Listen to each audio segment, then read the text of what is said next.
Duol matayo yiero e pacho ka IEBC okwedo ripode mayango ni dibedni gideo wang' kambi mar Miru Systems Limited mar piny South Korea mondo miye ma oyudo rak mar chwalo masinde mag goyo ombulu e yiero maduong' mabiro. IEBC wacho ni chike mag chiwo rak ler kendo onge mibadhi ma oserwaki e chenrono. Ma duolno wacho kaka duoko mare ewi bura ma omaki e doho gi kambi moro mawacho ni IEBC odhi ataro gi chike mag orak. Jafumbo marwa Cynthia Onyango nigi lero.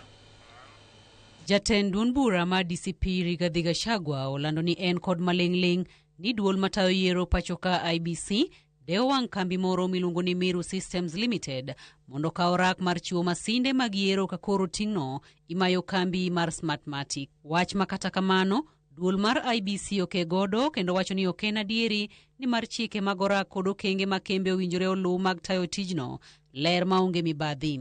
IEBC wacho ni onge gima gitimo mar deo wang' kambi mar Miru Systems Limited. Kata kamano, duolno yie ni ne otimo makosa e achiel kuom chike ma oketi mag oragno. Mano ma en dwaro ni kambi ma oro kwayo pedh 20% mar nengo orak motelo ne chenro mar manyo oragno. Duolno wacho ni oseyango mano kendo timo lokruok mar loko kwanno obed 10% kaka chik dwaro.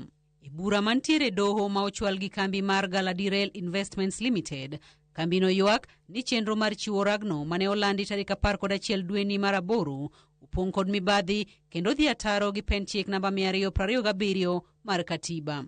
Duolno bende odok ne okang' mar ni jok makwayo rak opedh maromo shillings milion 30 ni mar chike oyiene duolno keto kiewo mar omenda makamano.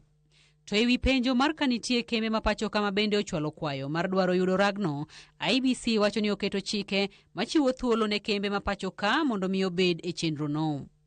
Cynthia Onyango, Ramogi